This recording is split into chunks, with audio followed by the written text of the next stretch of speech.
રાજ્યની જનતા માટે પત્રકારો ચિંતા કરતા હતા કે ગેસની સ્થિતિમાં સરકાર એ કેવી કામગીરી કરીને શું પ્લાનિંગ કર્યું છે।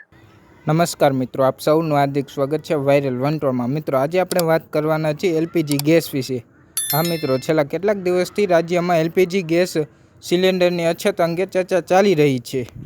આ અંગે ઘણા લોકોના મનમાં પ્રશ્ન એ છે કે શું ખરેખર ગેસની કમી છે અને સરકાર શું પગલાં લઈ રહી છે।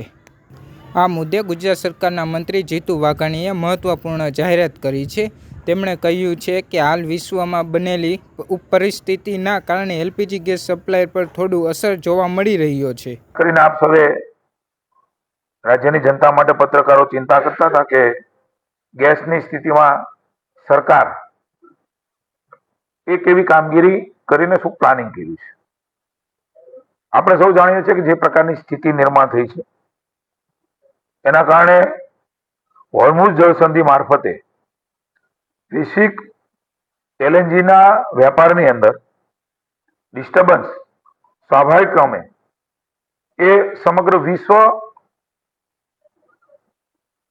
એ વહન ને સહન કરી રહ્યા છે।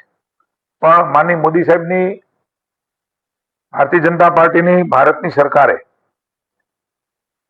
મધ્ય પૂર્વ સિવાયના દેશોમાં એટલે કે પશ્ચિમ આફ્રિકા અને યુએસએ થી મંગાવવાનું ચાલુ કરી દીધું છે।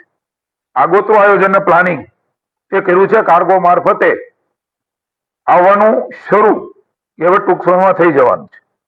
રાજ્યમાં એલએનજીની કમી ન રહે એટલા માટે થઈને ચીફ સેક્રેટરીના અધ્યક્ષપણે એક કમિટી રચવામાં આવી છે। રાજ્ય અને કેન્દ્ર સરકાર સાથે સતત સંકલનમાં રહીને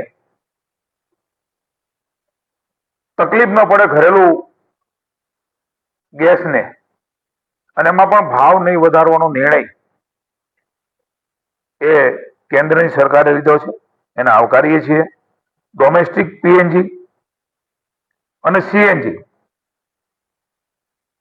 એ બંનેનો ભારત સરકારે ભાવ નહીં વધારવાનો નિર્ણય લઈને દેશની જનતાને ખૂબ મોટી રાહત આપી છે અને પૂરતા પ્રમાણમાં કટ કર્યા વગર આ જથ્થો ઉપલબ્ધ થાય એના માટેની પણ વ્યવસ્થા એ કરી છે અને રાજ્યની જનતા માટે પણ માનનીય મુખ્યમંત્રીના માર્ગદર્શન નીચે ચીફ સેક્રેટરીના અધ્યક્ષસ્થાને બનેલી કમિટી એનો રિવ્યુ કરીને જ્યાં જેવી જરૂર પડે ત્યાં એ રાજ્ય સરકાર પણ એમાં ભાગીદાર બનીને ગ્રાહકોને પૂરતું ગેસ મળી રહે એની ચિંતા કરી છે। એલપીજી ઘરેલું સિલિન્ડરમાં પણ કાપ નહીં મૂકવો એવો નિર્ણય લીધો છે। ડોમેસ્ટિક માં કોઈ પણ જાતનું તકલીફ ન પડે એની ચિંતા કરી છે।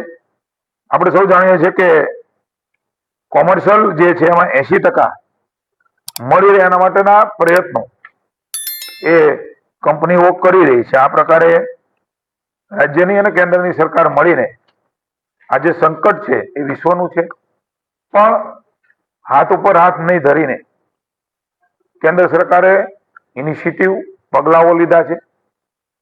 રાજ્ય સરકારે પણ એની જરૂરિયાતો જણાવીને રાજ્ય સરકારે જે કરવાનું છે એમણે પણ એ ખર્ચ ન કરવો પડે અને પૂરતો જથ્થો મળી રહે અને કટ ન કરવું પડે એની ચિંતા એ કરી છે। એટલે રાજ્યની જનતાને હું જણાવું છું કે આપણે કોઈ પણ અફવામાં આવ્યા વગર સંગ્રહ ન થાય।